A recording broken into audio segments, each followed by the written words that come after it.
இந்த பரப வருடத்தில் ராஜாவாக குருவும், மந்திரியாக செவ்வாயும், அரக்காதிபதியாக சந்திரனும், இப்படி எல்லோரையும் பிரித்து இருக்கக்கூடிய இந்த காலகட்டத்தில் மந்திரி செவ்வாய் வருவதனால் பெய்ய வேண்டிய மழையெல்லாம் பெய்யாது, பெய்யக்கூடாத இடத்துலலாம் மழை பெய்யும், வறட்சி வரும், வெள்ளம் வரும், பொருள்கள் தட்டுப்பாடு வரும்.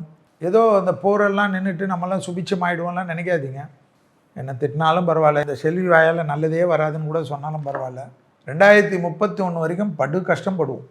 கொரோனா காலகட்டத்தில் எதுக்கு தட்டுப்பாடோ அதுபோல் என்னென்ன நினைக்காததெல்லாம் தட்டுப்பாடு ஏற்படும். விவசாயிகளுக்கு உர தட்டுப்பாடெல்லாம் இந்த பெட்ரோலியத்தால் ஏற்படும், கேஸுக்கு அழிய வேண்டியது. ஆனால் ஒன்று மாற்றங்கள், எலக்ட்ரானிக்கில் போகிறது, எலக்ட்ரிக்கலில் போகிறது, ஸ்டவ்வில் போகிறது. இந்த கொரோனா வந்த பிறகு நிறைய விஷயம் கற்றுக் கொடுத்ததில்ல. என்னது 1000 பேர் 2000 பேர் வேலை செய்கிற ஒரு இடத்துல தான் போய் வேலை செஞ்சுருந்தாங்க பெரிய பெரிய நிர்வாகம்லாம்.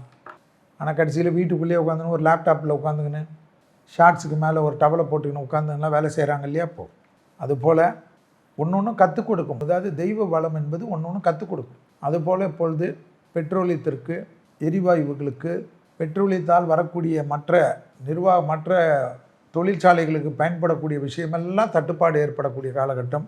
நிறைய முதலீடுகள், பெரிய பெரிய கம்பெனிகள் ஒன்றுமே இல்லாத ஆகிறது. ஏற்கனவே அயல்நாட்டில் இருக்கவங்களுக்கெல்லாம் நம்ம சொன்னது தான். அமெரிக்காலாம் பெரிய பிரச்சனைக்கு ஆட்படும். அந்த நாட்டில் போய் கொள்ளையடித்து நாட்டை அதிபரை கடத்துறது. ஒரே ஒரு ஆள் உலகத்தை எவ்வளோ கஷ்டப்படுத்திட்டார் பார்த்தீங்களா? அதுதான் ஹிட்லர்னு ஒரு ஆள், முசோலினின்னு ஒரு ஆள்.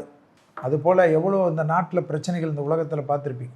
அதுபோல் ட்ரம்ப்னு ஒரு ஆள் தப்பாக திட்டம் போட்டு அமெரிக்கர்களுக்கு இருக்கக்கூடிய பிரச்சனையே என்னவென்றால் பொய் பேசுவதில்.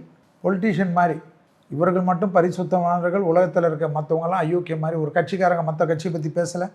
அதுபோல் உலகத்திலே அமெரிக்கர்கள் தான் உத்தமர்கள். அதை நம்ம ஆளுங்க நம்புவான். அதுதான் ஆச்சரியமாக இருக்கும். பல்லில் கறி போட்டு ப்ரஷ் பண்ணால் வெள்ளைக்காரன் வந்து உப்பு போட்டு ப்ரஷ் பண்ணால் அதெல்லாம் தப்பு, இப்படி போட்டு பண்ண. கடைசியில் அவனே பேஸ்ட்டில் உப்பு போட்டு எடுத்துன்னு வருவான், பேஸ்ட்டில் கறி போட்டு எடுத்துன்னு வருவான். அதை சூப்பர்னு வைங்க.